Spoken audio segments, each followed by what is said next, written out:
ಇನ್ನು ಕೇಂದ್ರ ಹಾಗೆ ರಾಜ್ಯ ಸರ್ಕಾರದ ನಡುವೆ ಈ ಗಣಿ ಗುದ್ದಾಟ ಬಹಳ ಜೋರಾಗ್ತಾ ಇದೆ. ದೇವದಾರಿ ಹಿಲ್ಸ್ ನಲ್ಲಿ ಗಣಿಗಾರಿಕೆಗೆ ಒಂದ್ ಕಡೆ ಕೇಂದ್ರ ಸರ್ಕಾರ ಗ್ರೀನ್ ಸಿಗ್ನಲ್ ಅನ್ನ ಕೊಟ್ಟಿದೆ ಅಂತಾದ್ರೆ ಕುಮಾರಸ್ವಾಮಿ ಅವರು ಅದಕ್ಕೆ ಅನುಮತಿಯನ್ನ ಕೊಟ್ಟಿದ್ದಾರೆ. ಆದ್ರೆ ರಾಜ್ಯ ಸರ್ಕಾರ ಅದರಲ್ಲೂ ಅರಣ್ಯ ಇಲಾಖೆಗೆ ಸಂಬಂಧಪಟ್ಟ ಹಾಗೆ ಈಗ ಅನುಮತಿ ಬೇಕಾಗಿರುವಂತ ಕಾರಣಕ್ಕಾಗಿ ಈಶ್ವರ್ ಖಂಡ್ರೆ ಅವರು ಅರಣ್ಯ ಸಚಿವ ಅದನ್ನ ತಡೆ ಹಿಡಿದಿದ್ದಾರೆ. ಜಮೀನ್ ಕೊಡೋದಿಲ್ಲ ಅಂತ ಹಠ ಹಿಡಿದಿದ್ದಾರೆ. ಹಿಂದೆ ರಾಜ್ಯ ಸರ್ಕಾರ ಒಪ್ಪಿ ಇವರೇ ಎಲ್ಲ ಪ್ರೋಸೆಸ್ ಮಾಡುವಂತ ಸಂದರ್ಭದಲ್ಲಿ ಸುಮ್ಮನಿದ್ದು ಈಗ ನಾನು ಸಹಿ ಆಗ್ತೆ ಅನ್ನುವಂತ ಕಾರಣಕ್ಕಾಗಿ ಇದನ್ನೆಲ್ಲ ತಡೆ ಹಿಡಿಯೋ ಕೆಲಸ ಮಾಡ್ತಾ ಇದ್ದಾರೆ. ಈ ಮುಖೇನವಾಗಿ ದ್ವೇಷಕ್ಕೆ ಬಿದ್ದು ಅಭಿವೃದ್ಧಿಯನ್ನ ಇವರು ಮುಚ್ಚಿಡ್ತಾ ಇದ್ದಾರೆ ಅಥವಾ ಅಭಿವೃದ್ಧಿಗೆ ಇವರು ಸಹಕಾರ ಕೊಡ್ತಾ ಇಲ್ಲ ಅನ್ನುವಂಥದ್ದು ಕುಮಾರಸ್ವಾಮಿ ಹಾಗೆ ಬಿಜೆಪಿ ನಾಯಕರುಗಳ ಆರೋಪ ಆಗಿದೆ. ಹಾಗಾದ್ರೆ ಏನಿದು ದೇವದಾರಿ ಹಿಲ್ಸ್ಗೆ ಸಂಬಂಧಪಟ್ಟ ಹಾಗಿನ ಗಣಿಗಾರಿಕೆಯ ಆರೋಪ ಪ್ರತ್ಯಾರೋಪ? ಈ ಗಣಿಗಾರಿಕೆ ಏನಾದ್ರೂ ಆರಂಭ ಆದ್ರೆ ಪ್ರಕೃತಿ ಮೇಲೆ ಬಹಳ ಸಮಸ್ಯೆ ಆ ಭಾಗದಲ್ಲಿ ಆಗುತ್ತಾ? ಅದರ ಜೊತೆಗೇನೆ ಇದಕ್ಕೆ ಸಂಬಂಧಪಟ್ಟ ಹಾಗೆ ಈಗ ರಾಜ್ಯ ಸರ್ಕಾರ ಇಡ್ತಾ ಇರುವಂತಹ ವಾದ ಏನು? ಕೇಂದ್ರ ಸರ್ಕಾರ ಇಲ್ಲಿ ಗಣಿಗಾರಿಕೆ ಆರಂಭ ಮಾಡಿಯೇ ತೀರುತ್ತಾ? ಬನ್ನಿ ಇದಕ್ಕೆ ಸಂಬಂಧಪಟ್ಟ ರಿಪೋರ್ಟ್ ನೋಡ್ಕೊಂಬೋಣ.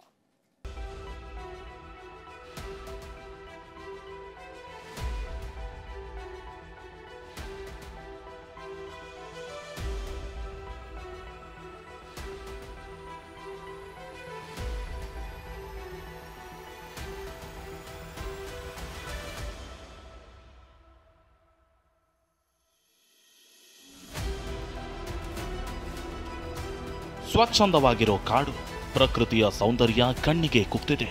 ಹಸಿರಿನಿಂದ ಕಂಗೊಳಿಸ್ತಿರೋ ಕಾಡನ್ನ ನೋಡೋದೇ ಚಂದ. ಎತ್ತ ನೋಡಿದ್ರೂ ಬರೀ ಹಸರನ್ನೇ ಹೊತ್ತಿರೋದು ಕಾಣುತ್ತೆ. ಒಂದೊಂದು ದೃಶ್ಯವನ್ನ ನೋಡ್ತಿದ್ರೆ ಪ್ರತಿಯೊಬ್ಬರು ಮೈಮರೆಯೋದು ಗ್ಯಾರಂಟಿ ಕಣ್ರಿ. ಗಣಿನಾಡಿನಲ್ಲಿ ಇಂಥದ್ದೊಂದು ಕಾಡು ಇದೆ ಅಂದ್ರೆ ಪ್ರತಿಯೊಬ್ಬರು ಖುಷಿ ಪಡಲೇಬೇಕು. ಈ ಕಾಡು ಕೇವಲ ಕಾಡಾಗಿ ಉಳಿದಿಲ್ಲ, ಅಪಾರ ಸಂಪತ್ತನ್ನೇ ತನ್ನ ಒಡಲಾಳದಲ್ಲಿ ಭೂತಾಯಿ ಇಟ್ಕೊಂಡಿದ್ದಾಳೆ. ಕಾಡಿನೊಳಗೆ ಕಾಲಿಟ್ಟಿದ್ರೆ ಪ್ರಾಣಿ ಸಂಕುಲಗಳ ರಾಶಿಯೇ ಇದೆ. ಕರಡಿ, ಜಿಂಕೆ, ಚಿರತೆ, ನವಿಲು ಪ್ರಕೃತಿಯ ಜೊತೆಗೆ ಅವಿನಾಭಾವದಿಂದ ಸುಂದರ ಬದುಕನ್ನೇ ನಡೆಸ್ತಿವೆ, ಹಾಯಾಗಿ ಜೀವನ ಮಾಡ್ತಿವೆ. ಇದಿಷ್ಟೇ ಅಲ್ಲ, ಸಸ್ಯಕಾಶಿಯ ಸಂಪತ್ತೇ ಇದೆ. ಇಷ್ಟೆಲ್ಲವನ್ನು ಹೊತ್ತಿರೋ ಭೂತಾಯಿಯ ಗರ್ಭಕ್ಕೆ ಕೈ ಹಾಕಿರೋ ದೊಡ್ಡ ಆತಂಕವನ್ನೇ ಸೃಷ್ಟಿಸಿದೆ.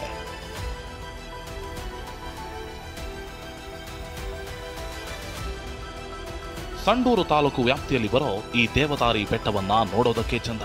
ಬರದ ನಾಡಲ್ಲಿ ಐಲ್ಯಾಂಡ್ನಂತಿರೋ ಈ ಪ್ರದೇಶ ಕೋಟ್ಯಾಂತರ ಮರಗಳ ತಾಣವಾಗಿದೆ. ಆದರೆ ಇದೇ ಅರಣ್ಯ ಪ್ರದೇಶದ ಮೇಲೆ ಕೇಂದ್ರ ಸರ್ಕಾರದ ಕಣ್ಣು ಬಿದ್ದಿದೆ. ಅದರಲ್ಲೂ ಕೇಂದ್ರ ಸಚಿವ ಎಚ್.ಡಿ. ಕುಮಾರಸ್ವಾಮಿ ಹಾಕಿರೋ ಅದೊಂದು ಸಹಿ ರಾಜ್ಯ ರಾಜಕೀಯದಲ್ಲಿ ಸಂಚಲನ ಸೃಷ್ಟಿಸಿದೆ.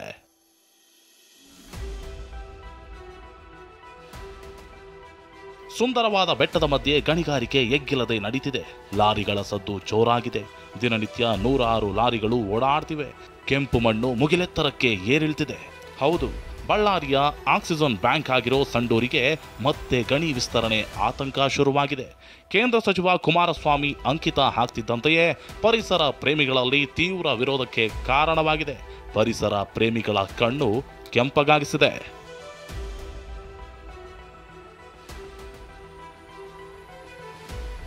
ಉತ್ತರ ಕರ್ನಾಟಕ, ಅದರಲ್ಲೂ ಗಣಿ ಭಾಗ ಬಳ್ಳಾರಿಯ ಆಕ್ಸಿಜನ್ ಬ್ಯಾಂಕ್ ಸಂಡೂರಿಗೆ ಮತ್ತೆ ಗಣಿ ವಿಸ್ತರಣೆ ಆತಂಕ ಶುರುವಾಗಿದೆ. 470.40 ಹೆಕ್ಟೇರ್ ಪ್ರದೇಶದಲ್ಲಿ ಹೊಸ ಗಣಿಗಾರಿಕೆಗೆ ಕೇಂದ್ರ ಸಚಿವರು ಅಂಕಿತ ಹಾಕಿದ್ದು ರಾಜ್ಯ ಸರ್ಕಾರ ಮತ್ತು ಕೇಂದ್ರದ ನಡುವೆ ಸಮರಕ್ಕೂ ಕಾರಣವಾಗಿದೆ. ಕೇಂದ್ರ ಸಚಿವ ಕುಮಾರಸ್ವಾಮಿ ತಾವು ಅಧಿಕಾರ ವಹಿಸಿಕೊಂಡ ತಕ್ಷಣ ಸ್ವಾಮಿಮಲೈ ಮೀಸಲು ಅರಣ್ಯ ವ್ಯಾಪ್ತಿಯ ದೇವದಾರಿ ಹಿಲ್ಸ್ ಅರಣ್ಯ ಪ್ರದೇಶದಲ್ಲಿ ಹೊಸ ಗಣಿ ಪ್ರದೇಶಕ್ಕೆ ಅಂಕಿತ ಹಾಕಿದರು. ಕುದುರೆಮುಖ ಐರನ್ ಓರ್ ಕಂಪನಿ ಗಣಿಗಾರಿಕೆಗೆ ಅನುಮತಿ ನೀಡಲಾಗಿತ್ತು.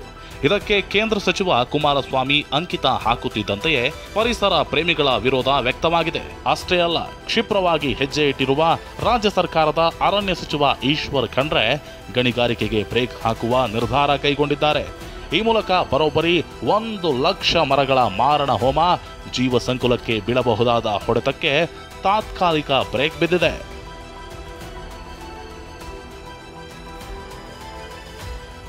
ದೇವದಾರಿ ಗಣಿಗಾರಿಕೆಗೆ ಅನುಮತಿ ಕೊಟ್ಟಿದ್ದೇ ಆದರೆ 99,000 ಮರಗಳು ನಾಶವಾಗಲಿವೆ. ಅಪಾರವಾದ ಸಸ್ಯ ಸಂಪತ್ತೇ ಇದೆ. ಶ್ರೀಗಂಧ, ತೇಗ, ಬಿದಿರು, ತಿಂಡಾಲ, ಹೊನ್ನೆ, ರಕ್ತಭೂತಾಳ, ಅಂಟುವಾಳ, ಬಿಲ್ವ, ಕಲ್ಲು ಮಾವು, ಅರಳಿ, ಕಾಡುಬನ್ನಿ ಸೇರಿದಂತೆ ಸಾವಿರಾರು ಮರಗಳಿಗೆ ಕುತ್ತು ಬರಲಿದೆ. ಇನ್ನು ಗಣಿಗಾರಿಕೆ ನಡೆಯುತ್ತಿರೋ ಜಾಗದಿಂದ ಕೇವಲ 19 ಕಿಲೋಮೀಟರ್ ದೂರದಲ್ಲಿ ಕರಡಿ ಧಾಮವೂ ಇದೆ. ಹೀಗಾಗಿ ರಾಜ್ಯ ಸರ್ಕಾರ ದೃಢ ನಿರ್ಧಾರ ತೆಗೆದುಕೊಂಡಿದೆ. ಈ ಬಗ್ಗೆ ಪ್ರತಿಕ್ರಿಯೆ ನೀಡಿರೋ ಅರಣ್ಯ ಸಚಿವ ಈಶ್ವರ ಖಂಡ್ರೆ, ಗಣಿಗಾರಿಕೆಗೆ ಅರ್ಜಿ ಸಲ್ಲಿಸಿರೋ ಕುದುರೆಮುಖ ಅದಿರು ಸಂಸ್ಥೆ ನಿಯಮ ಉಲ್ಲಂಘಿಸಿದೆ. ಹೀಗಾಗಿ ಜಮೀನು ಕೊಡೋದಿಲ್ಲ ಅಂತ ಆದೇಶ ಮಾಡಿದ್ದೇವೆ ಅಂತ ಹೇಳಿದ್ದಾರೆ. ಕುದುರೆಮುಖ ಗಣಿಗಾರಿಕೆ ವಿಚಾರ ಸಂಬಂಧ ಮಾತನಾಡೋಕ್ಕೆ ನಮ್ಮ ಜೊತೆ ಸಚಿವರಿದ್ದಾರೆ, ಅವ್ರನ್ನೂ ಸಹ ಮಾತನಾಡಿಸೋಣ. ಸರ್, ಈಗ ಕುದುರೆಮುಖ ಗಣಿಗಾರಿಕೆ ಸಂಬಂಧ ದೇವದಾರಿ ಭಾಗದಲ್ಲಿ ಸರ್ಕಾರ ತಡೆ ಒಡ್ಡಿದೆ ಅಂತ ಅವರಿಗೆ. ಕುದುರೆಮುಖ ಐರನ್ ಓರ್ ಕಂಪನಿಯವರು ರಾಜ್ಯ ಸರ್ಕಾರಕ್ಕೆ 2018ರಲ್ಲಿ ಅರ್ಜಿ ಸಲ್ಲಿಸಿದರು. ಆ ಅರ್ಜಿಗೆ ಕೆಲ ಹಂತದಲ್ಲಿ ಇದನ್ನು ಶಿಫಾರಸು ಮಾಡಿರಲಿಲ್ಲ. DCFಗಳು, CCF, APCCF, ಅದರ ಸರ್ಕಾರ ಮಟ್ಟದಲ್ಲಿ ಸ್ಟೇಜ್ 1, ಸ್ಟೇಜ್ 2ಗೆ ಅನುಮತಿ ದೊರಕಿತ್ತು. ಆದರೆ ಇವತ್ತು ಹಿಂದೆ ಏನು ಕುದುರೆಮುಖ ಐರನ್ ಓರ್ ಕಂಪನಿಯವರು ಇಲ್ಲಿ ಗಣಿಗಾರಿಕೆ ಮಾಡಿದಂಥ ಸಂದರ್ಭದಲ್ಲಿ ಅರಣ್ಯ ಸಂರಕ್ಷಣೆ ಕಾಯ್ದೆ ಉಲ್ಲಂಘನೆ ಮಾಡಿದ್ದು ಮತ್ತು ಇತರ ಅನೇಕ ಒಂದು ನ್ಯೂನತೆಗಳು ಸರ್ಕಾರದ ಮುಂದೆ CEC ಅವರು ಕೆಲವೊಂದು ಅಬ್ಸರ್ವೇಷನ್ಸನ್ನು ಮಾಡಿದರು. ಅವೆಲ್ಲ ಷರತ್ತುಗಳು ಪೂರೈಕೆ ಮಾಡುವವರೆಗೆ ಅರಣ್ಯ ಜಮೀನು ಏನಿದೆ ಅಲ್ಲ ಅದನ್ನು ಹಸ್ತಾಂತರ ಮಾಡಬಾರ್ದು ಅಂತೇಳಿ ಆದೇಶವನ್ನು ಮಾಡಲಾಗಿದೆ. ಕೇಂದ್ರ ಸಚಿವ ಕುಮಾರಸ್ವಾಮಿ ನಿರ್ಧಾರಕ್ಕೆ ರಾಜ್ಯ ಸರ್ಕಾರ ಕೊಕ್ಕೆ ಹಾಕಿದೆ.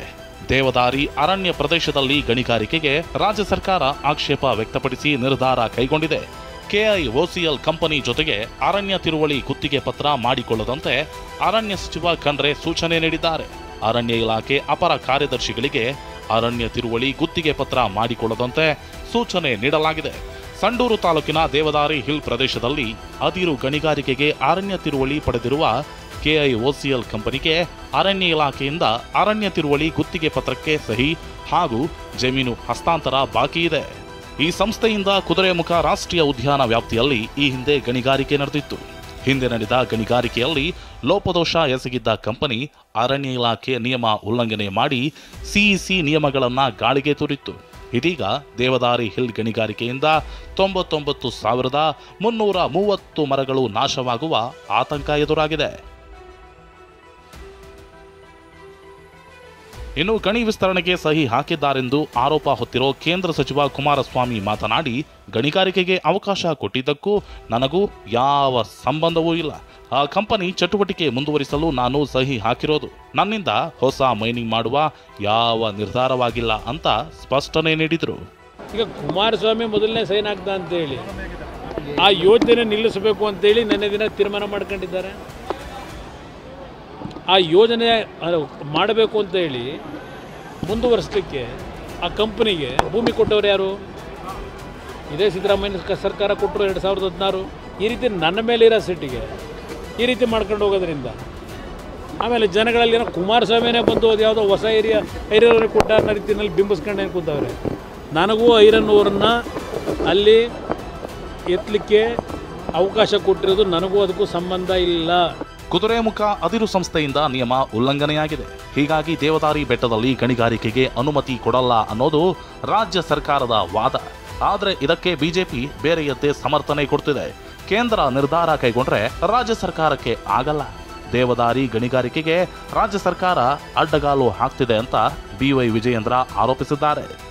ನೋಡಿ, ರಾಜ್ಯ ಸರ್ಕಾರ ಕೇಂದ್ರ ಸರ್ಕಾರ ಯಾವುದೇ ಒಂದು ನಿರ್ಧಾರವನ್ನು ತೆಗೆದುಕೊಂಡ್ರೆ ಅದರಲ್ಲಿ ಮೊಸರಲ್ಲಿ ಕಲ್ಲು ಹುಡುಕ್ತಕ್ಕಂಥ ಪ್ರಯತ್ನ ಮಾಡ್ತಾರೆ.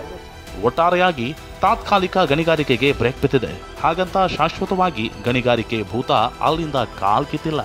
ಏನೇ ಒತ್ತಡಗಳಿದ್ರೂ ಸರ್ಕಾರ ಯಾವುದೇ ಕಾರಣಕ್ಕೂ ಗಣಿ ವಿಸ್ತರಣೆಗೆ ಅವಕಾಶ ಕೊಡಬಾರದು ಅನ್ನೋದು ಜನರ ಒತ್ತಾಯ ಆಗಿದೆ. ವಿನಾಯಕ್ ಬಡಿಗೇರ ಜೊತೆಗೆ ಪ್ರಸನ್ನ ಗಾಂವ್ಕರ್, TV9 ಬೆಂಗಳೂರು.